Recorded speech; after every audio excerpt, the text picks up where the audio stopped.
Tem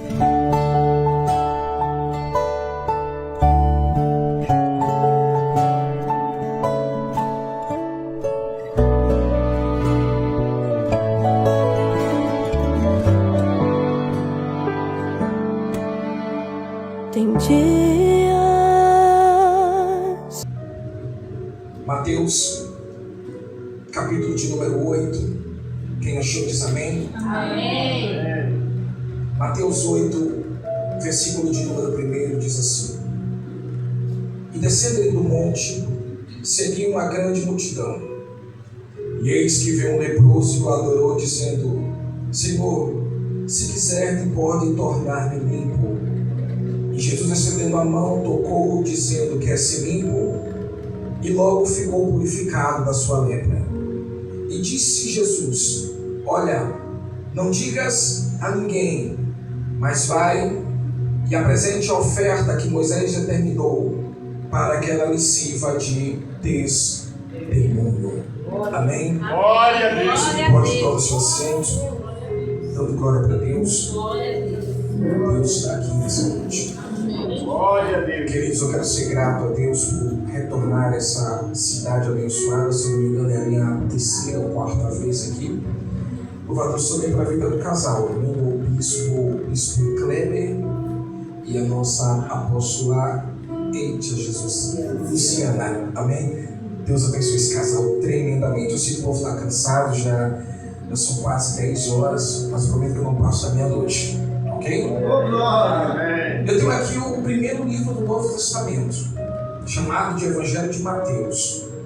Quando eu li esse texto, irmãos, quando eu li o capítulo 8 de Mateus, eu confesso para os irmãos que me criou uma empatia no coração. Pastor, o que é empatia? Empatia é você se colocar no lugar da pessoa. Quando eu li esse texto aqui, quando eu entendi a história desse rapaz aqui, me criou uma empatia tão grande que eu confesso para os irmãos que eu aprendi uma lição de vida. Aprendi lições de vida e eu creio que a lição que eu aprendi você vai aprender também aqui nessa noite. É verdade que essa história ela não começa aqui no capítulo 8. Essa história ela começa um pouco mais lá atrás, se eu não me engano, no capítulo 5 do Evangelho de Mateus. Leia na sua casa. Capítulo 5, Jesus está em cima da montanha, Jesus está em cima do monte, pregando o sermão da montanha, ou sermão do monte, como você queira dizer. Eu não sei, bispo, quantos dias Jesus passa pregando. Só sei para você que Jesus começa a pregar no capítulo 5. Aí vem capítulo 6, capítulo 7 e capítulo 8. O sermão dele termina no capítulo 8 de Mateus. Quando termina o sermão, Jesus faz uma oração, despede o povo da bênção apostólica. A Bíblia diz no capítulo 8 que Jesus vinha descendo da montanha. Quando ele vem descendo do monte, embaixo da montanha, no solapé da montanha tem um homem que está coberto de lepra da cabeça aos pés. Um homem que está coberto de ferida dos pés à cabeça ou da cabeça aos pés. Quando Jesus vem descendo do monte, a Bíblia diz que esse homem se apresenta na presença de Jesus. E aqui começa a nascer as curiosidades da Bíblia Sagrada. Porque esse homem está com uma lepra. E para quem conhece essa doença chamada lepra, sabe que é uma doença altamente contagiosa. É uma doença, ou seja, quem tinha essa doença não podia mais viver em sociedade. Quem tinha essa doença, eles tinham que ser banido para fora dos muros. Essa pessoa tinha que viver em lugares reclusos, tinha que viver em lugares à parte, porque era uma doença que era altamente contaminante. Esse homem aqui, do capítulo 8 aqui, ele não nasceu desse jeito. Ele não nasceu dessa maneira, ele não nasceu com essa doença. A história diz que esse homem aqui um dia, ele pega a sua esposa, pega os seus filhos, pega os seus netos possivelmente, e todos vão para o culto, todos vão para a igreja. E naquela época, naquele mundo antigo, irmãos, nem todas as pessoas tinham livre acesso a entrar no culto. Hoje não, hoje graças a Deus nós temos um país abençoado, um país democrático. Hoje a pessoa tem direito de vir para o culto e também não de vir para o culto. Só que naquela época não era assim. As pessoas quando vinham para o culto, as pessoas eram selecionadas para poder entrar dentro do templo, para entrar dentro da igreja. Quando as pessoas vinham para o culto, na porta da igreja, ficava um sacerdote do lado direito e um sacerdote do lado esquerdo. E para que serve esse sacerdote? Para que todos que entrassem dentro da igreja, eles tinham que passar por uma espécie de uma vistoria. Porque eles acreditavam que a igreja era um lugar tão santo, a igreja era um lugar tão sagrado, bispo, era um lugar tão espiritual, que pessoas, não é todo tipo de pessoas que entravam na igreja, pessoas enfermas, não podiam entrar dentro do culto, ou podiam entrar dentro da igreja. Por quê? Porque eles acreditavam que a igreja era Deus, o templo era Deus. Você lembra quando Salomão edificou o templo lá no livro de Crônicas? Quando Salomão edifica o templo, o primeiro templo, a história diz que o templo que Salomão edificou é tão bonito, é tão belo, é tão situoso. A história diz que Salomão ele coloca na frente daquele grande templo duas colunas, se eu não me engano, uma de cobre e a outra de ouro. E quando os mercadores passavam na frente daquele templo, os mercadores olhavam para aquela grandeza. Me faltaria palavras aqui para dizer para você qual o tipo de matéria e o tipo de material que Salomão utilizou. Só dizer para você que o que Salomão utilizou lá era coisas surreais. Eram coisas de outro mundo, para aquele povo que vivia naquele templo. A história diz que quando as pessoas passavam na frente daquele templo, as pessoas olhavam para aquela grandiosidade de outro mundo, e as pessoas olhavam e diziam: isso aí não é uma igreja, de tão bonito que era. Isso aí não é um templo, de tão belo que era. As pessoas olhavam para aquilo e diziam: isso aí é o próprio Deus. De tão bonito que era a igreja, de tão grandioso que era a igreja. Se você tiver a oportunidade de viajar para São Paulo, viaje. Chega lá em São Paulo, visite um bairro chamado Bairro do Brás. Lá no Bairro do Brás, visite a Rua Celso Garcia, número 605. E lá você vai encontrar um templo que a Igreja Universal levantou. É bonito ou não é aquele templo? É bonito sim ou não? Sim. Quem já viu aquele templo pessoalmente? Alguém já viu aquele templo pessoalmente? Eu tive a oportunidade de ver aquele templo pessoalmente. Pense em uma coisa de outro mundo. Pense em uma coisa surreal. É coisa de deixar as pessoas de queixo caído. A Igreja Universal gastou naquele tempo cerca de 9 milhões de reais para edificar aquele templo. Quando a gente olha para aquele templo ali, na televisão, os olhos se enchem de lágrimas, não é isso? Vem um arrepio, porque é isso que causa nas pessoas. De tão bonito que é aquele templo que o bispo edificou lá. Detalhe, quando a gente olha pela televisão, a gente chora, a gente se arrepia.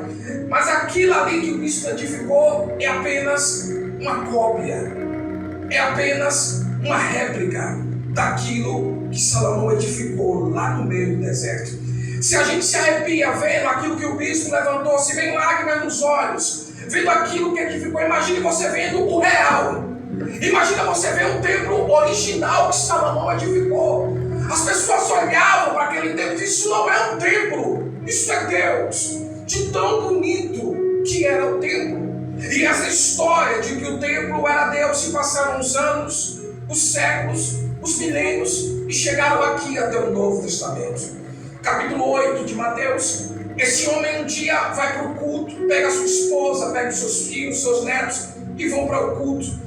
Como eles sabiam que o culto era o próprio Deus e doentes não podiam entrar dentro do templo, doentes, porque o templo era perfeito e as pessoas imperfeitas não podiam entrar dentro do culto. Você lembra, se não me engano, capítulo 9 de Atos dos Apóstolos? A Bíblia diz que todos os dias era colocado um homem paralítico na porta do templo.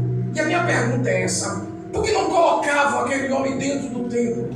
Porque aquele homem era deficiente. Aquele homem era paralítico, aquele homem tinha dificuldades nas locomoções motoras. Por que não pegavam aquele homem e colocavam ele dentro do templo? Não era mais fácil? Eles tiravam o homem de casa e, em vez de pegar ele, colocar ele sentado dentro da igreja, comportado, e quando terminasse o culto, levasse para fora. Eles colocavam o homem na porta do templo. Sabe por quê? Porque o templo não aceitava ninguém doente, não aceitava ninguém enfermo. Da porta para fora poderia ficar, da porta para dentro não poderia ficar. Quem acompanha até aqui, diga amém. Amém. Esse homem aqui no capítulo 8, ele pega os seus filhos, sua esposa, seus netos e foi para o culto. Quando eles chegaram na porta do culto, antes de entrar no culto, do lado direito e do lado esquerdo tinha um sacerdote. E o sacerdote se via para fazer uma espécie de uma vistoria, um tipo de um baculejo era dado antes das pessoas entrassem dentro do templo. O sacerdote olhava o cidadão da cabeça aos pés. Eu estou desenhando a história de propósito para que você entenda onde eu quero chegar. O cidadão olhava o homem dos pés à cabeça, da cabeça aos pés. Ele olhava o couro cabeludo, ele olhava as mãos, ele olhava as unhas, olhava os pés. Esse homem aqui, quando ele foi para o culto, na mão dele, o sacerdote ele detecta uma impureza. Tem uma mancha nascendo na mão desse homem aqui. Como a fila era muito grande e o trabalho do sacerdote tinha que ser muito rápido, as pessoas tinham que estar dentro do templo. Então o sacerdote pede para que o homem saia da fila e vá para a secretaria da igreja, para que depois do culto, ou depois que todos entrassem dentro do templo, o sacerdote analisasse com mais precisão que tipo de doença ou que tipo de mancha era aquilo que estava na mão daquele homem. Então aquele homem sai da fila, ele vai para a secretaria da igreja. Lá na secretaria, quando todos entram dentro do templo, o sacerdote vai na secretaria, porque o sacerdote também tinha a função de médico. O sacerdote pega uma agulha e ele agora começa a perfurar a mancha daquele homem. O sacerdote vai perfurando, vai perguntando, ele está sentindo alguma coisa? Ele diz, eu não sinto nada. E ele vai perfurando, e agora, sente alguma coisa? Ele também não sinto nada. E agora, você sente alguma coisa? Eu também não sinto nada. E o sacerdote chega à conclusão, esse homem está com uma lepra. Esse homem carrega com ele uma praga. Esse homem carrega com ele uma doença. Ele não pode mais voltar para a sociedade. Ele não pode mais voltar para casa. Ele não pode mais voltar para o seio da família. E na mesma hora o sacerdote vê que aquele homem está doente, como era uma doença que era altamente contagiante, ele tinha que ser muito ágil. O sacerdote tira as roupas daquele homem e veste ele com roupa de saco. Ele coloca um sino no pescoço dele. Ele pega uma faca e raspa o cabelo e raspa as sobrancelhas dele. Coloca um sino no pescoço e esse sino serve para que se um dia ou outro ele quisesse estar dentro do templo, ele tinha que tocar o sino. Quando as pessoas ouvissem o tilindar do sino, as pessoas abririam passagem, porque está vindo um homem aí que carrega uma praga com ele. Está vindo um homem que carrega uma maldição com ele. O sacerdote tira a roupa, coloca um sino no pescoço, raspa a cabeça, raspa a sobrancelha, e o sacerdote disse, vá embora, nunca mais você vai voltar para casa, nunca mais você vai ver os seus filhos, nunca mais você vai ver a sua esposa, nunca mais você vai ver os seus netos. E o sacerdote jogava o cidadão para fora dos muros da cidade. E aqui começa a guerra desse homem. Esse homem, da noite para o dia, bispo apóstolo, da noite para o dia, esse homem perdeu tudo. Perdeu casa, perdeu família, perdeu os filhos. Da noite para o dia, foi roubado tudo dele. Tiraram tudo dele. Eu queria dizer para você quanto tempo esse homem passa sofrendo. Ou quantos anos esse homem passa, mas esse homem agora começa a andar, ele começa a perambular como um andarilho. Ele fica esperando a boa hora que a morte venha buscar ele, porque é isso que acontece quando as pessoas estão com essa doença. A doença lepra, nada mais, nada menos do que a morte das células. O ser humano, todo ser humano, ele carrega células com ele, todo ser humano. Ele tem células desde o fio do cabelo até a planta do pé. Então a lepra é nada mais nada menos do que a morte da célula, ou seja, a pele dele vai morrendo aos poucos. A pele dele, o homem agora está como se fosse um cadáver vivo. A pele dele vai morrendo, a pele dele vai estar entrando em estado de decomposição. Vou fazer aqui uma pergunta: carne de animal morto fede, sim ou não? Sim. Fede, sim ou não? Sim. E carne de gente? Carne de ser humano? Porque é isso que está acontecendo com esse homem aqui. Esse homem aqui é um cadáver vivo. A pele dele está morta. As células da pele dele estão mortas. Ele agora começa a perambular, esperando a boa hora que a morte vem buscar ele. Eu não sei quantos dias, quantos meses ou quantos anos ele passa nesse sofrimento, mas um dia ele está escutando uma fofoca. Uma fofoca santa. Ah, pastor, fofoca santa, fofoca não presta, fofoca não vale nada, fofoca acaba o casamento, aquela fofoca ela não presta. Mas essa aqui, essa é santa. Pense numa fofoca abençoada, é essa aqui. Ele está ouvindo dois homens conversando, duas pessoas, e a fofoca é mais ou menos assim: Jesus, o Filho de Deus, A segunda pessoa da Trindade Santa está em cima da montanha. Jesus está em cima dos montes. Oh, glória a Deus. Quando esse homem ouve que Jesus está em cima da montanha, ele tira o cinto do pescoço dele. Ele apressa o passo e ele fica embaixo da montanha, esperando a hora de dar o bote, esperando a hora do milagre dele acontecer. Oh, glória.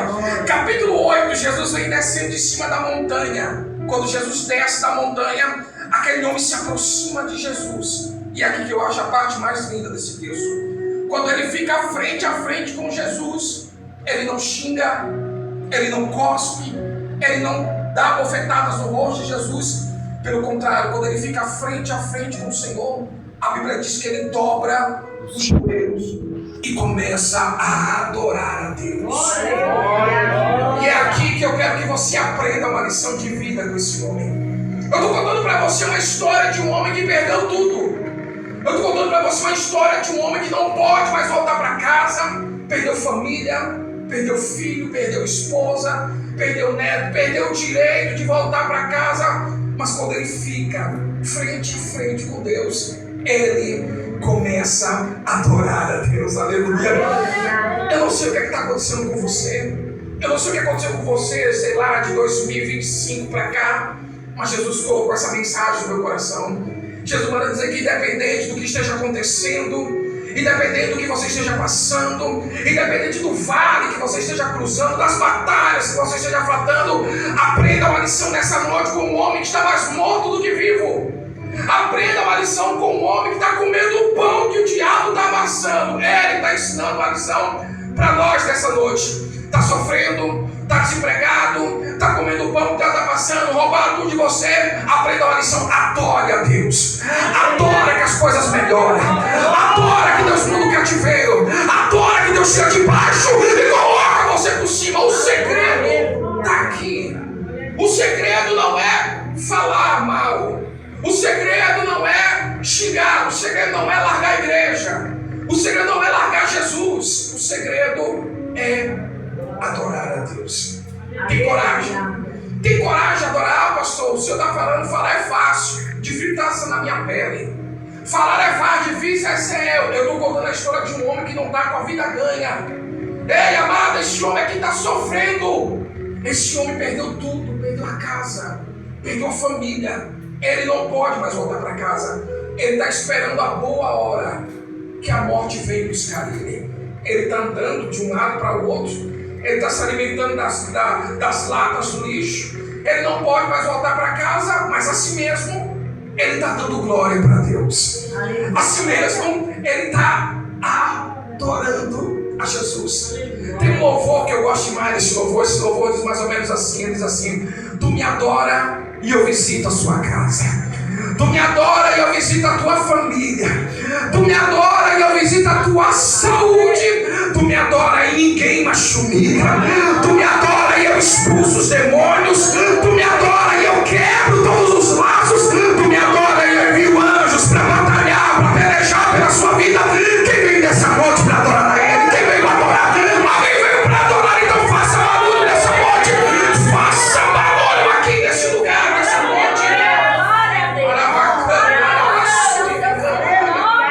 Aprenda uma lição nessa noite com um homem morto e vivo, com um homem que está sofrendo, com um homem que perdeu a família, perdeu tudo, não tem mais nada, está sofrendo, está desempregado, está comendo o pão que o diabo está amassando. Descobriu por esses dias uma doença, uma enfermidade, não sabe o que fazer. O marido é cachaceiro, o filho é drogado. Pastor, estou passando por tudo isso. Jesus vai dizer para vocês essa noite: me adore que eu acho que eu trabalho.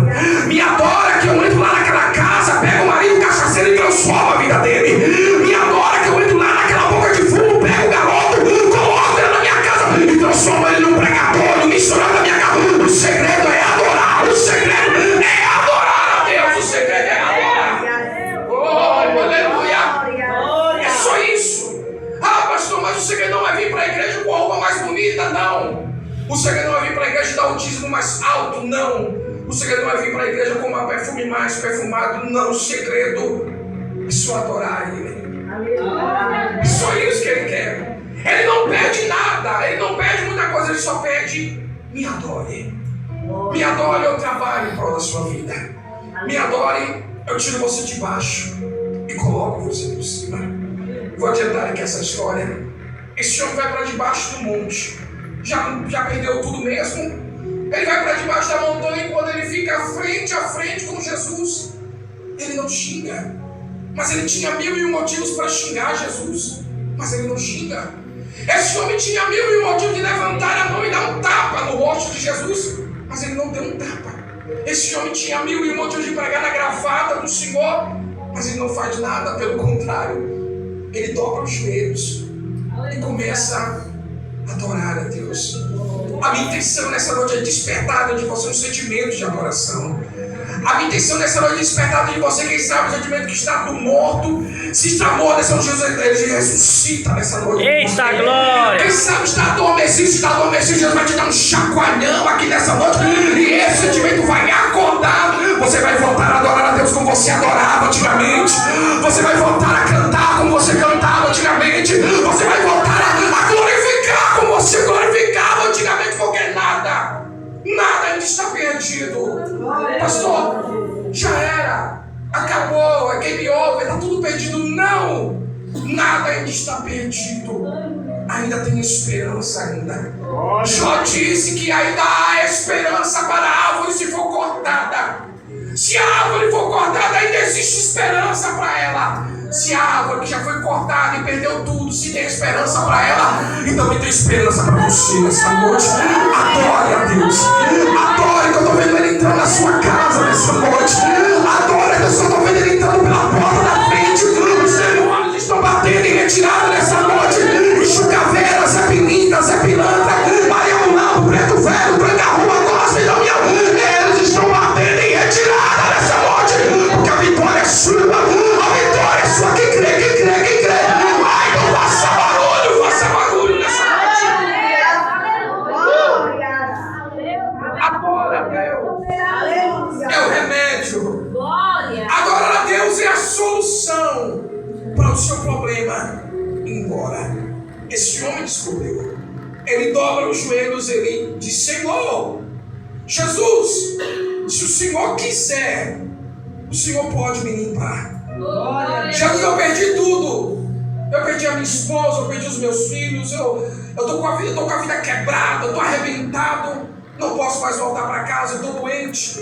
A morte daqui uns dias vai me buscar. As moscas estão voando sobre mim, a minha pele, a minha carne está em estado de decomposição, Senhor. Eu estou mais morto do que vivo, mas assim mesmo eu sei que o Senhor tem poder para me curar. O Senhor tem o poder para me restaurar, Jesus. Jesus olhou para ele, a palavra do homem, ou melhor, o gesto daquele homem, tocou no coração de Jesus. Aquele homem, aquele gesto de adoração que ele fez, toca no coração do mestre. Jesus olhou para ele, Jesus, moço, o que é que tu queres? O que é que tu queres? E ele: Jesus, eu quero voltar para casa. Eu quero abraçar minha esposa de novo. Eu quero ver os meus filhos, os meus netos. Jesus, eu quero voltar para casa.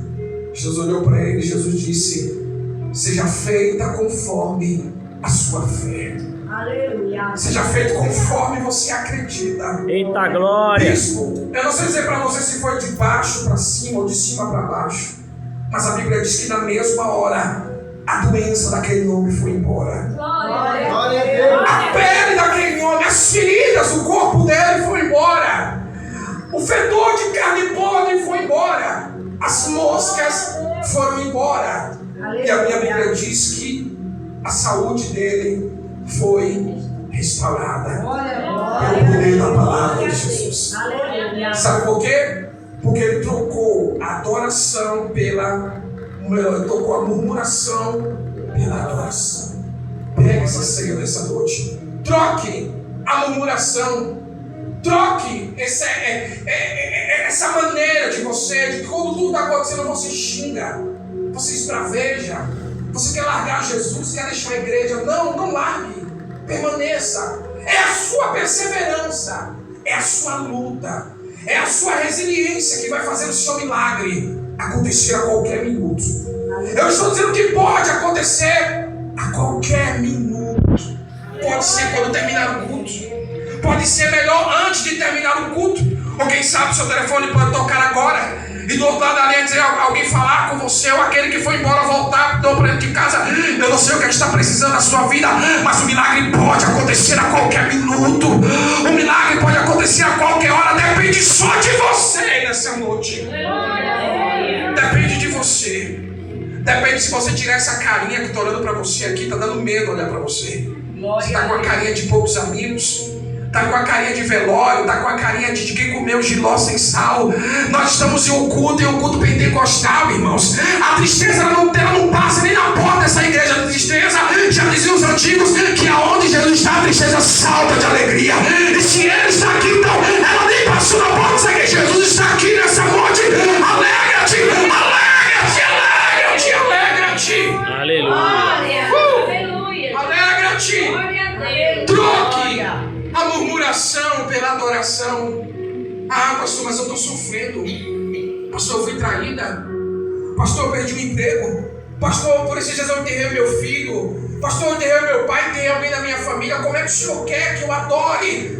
É por isso que você que eu aprendi uma lição de vida com esse homem aqui. Ele está passando por tudo isso, mas assim mesmo ele está adorando a Deus. Aleluia. A Bíblia Sagrada é recheada de homens que estão passando por guerras. Por exemplo, tem um tal de Jó. Conhece a história de Jó? Jó perdeu tudo. Perdeu família, perdeu filho, perdeu dinheiro, perdeu casa, perdeu a saúde. Os amigos de Jó, a única coisa que restaram foi os amigos. E os amigos de Jó olhou para ele dizendo: Jó, tem pecado escondido. Jó, você está em falha com Deus. Jó, você fez alguma coisa. Jó, abandone-se Deus.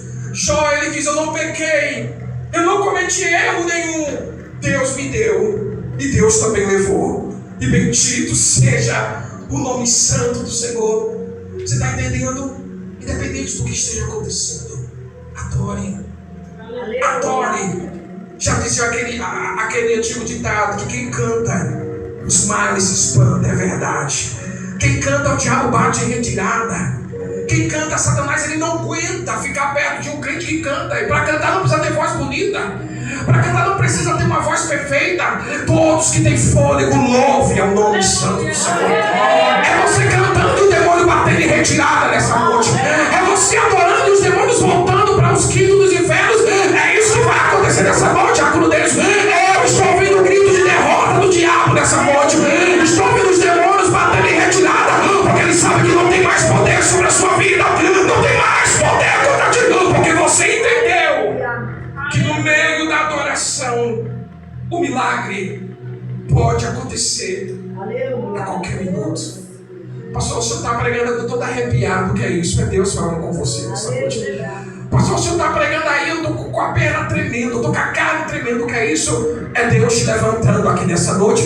Pastor, o senhor está pregando aí, uma lágrima já rolou no canto do olho, o coração está batendo mais forte, o coração está querendo sair pela boca. O que é isso? É Deus te levantando aqui nessa noite. É Deus te levantando aqui nessa noite. Anima-te. Anima-te. Deus é contigo. Está sofrendo, mas Deus é contigo. Está desempregado, mas Deus é contigo assim mesmo. Perdeu o casamento, mas Deus é contigo do mesmo jeito. Perdeu os filhos, mas Deus é contigo do mesmo jeito. Anima-te, porque a qualquer minuto Ele pode fazer um milagre acontecer na sua vida. Amém? Creia, cante a Deus. Quem canta os males se espanta, e é verdade. Jesus toca naquele homem.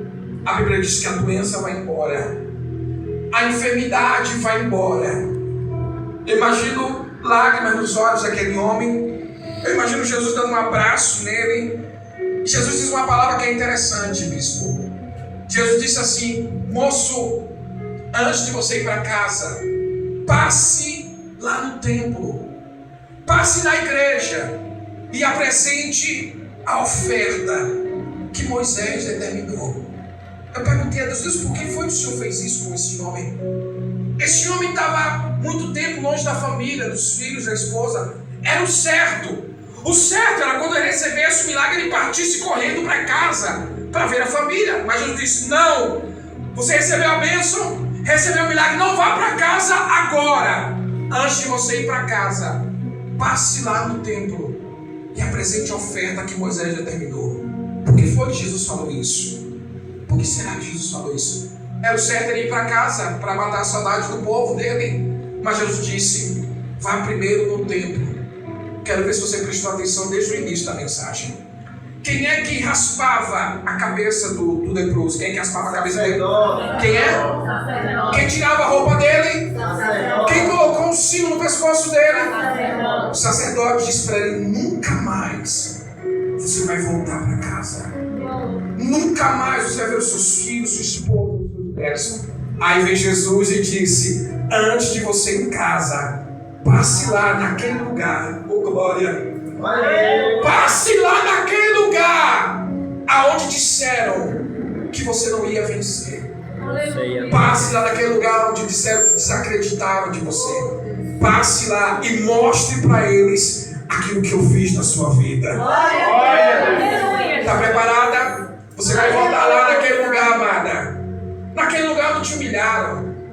Naquele lugar onde te pisaram, fizeram pouco caso de você, não acreditaram em você. Você vai voltar lá naquele lugar. E não vai voltar mais a mesma mulher, não vai voltar mais o mesmo homem. Vai voltar restaurado, vai voltar limpo. Vai voltar pleno da palavra de Jesus Cristo. Oh, aleluia! Está preparada? Naquele lugar onde zombaram de você. Disseram que você não era ninguém. Disseram que você não ia a lugar nenhum, não chegaria a lugar nenhum. Jesus vai te levar àquele lugar de novo. E parece que eu estou vendo a cena. Você voltou lá naquele lugar. Não é mais a mesma mulher. Não é mais o mesmo homem. Está diferente. Está mudado. Está restaurado. Está cantando agora. Está pregando agora. Aleluia. No meio dessa humilhação, Deus dará dupla honra para você. Eita glória! Acredite. Toda vez que eu falo sobre isso, eu lembro de um testemunho que aconteceu comigo. Há quase, 16 anos atrás. Todo mundo conhece a minha história, eu nasci no Evangelho. Eu vim para Jesus praticamente com 7 anos de idade. Eu não era um garoto na casa de Deus. Dos 7, com 16 anos eu saí da igreja. Saí da presença de Jesus. E o menino que era um anjo se transformou num demônio. Imagine só. Saí da igreja, eu voltei para a igreja em 2004. Quando eu voltei para a casa do Senhor, eu não sei se eu tive a honra ou a desonra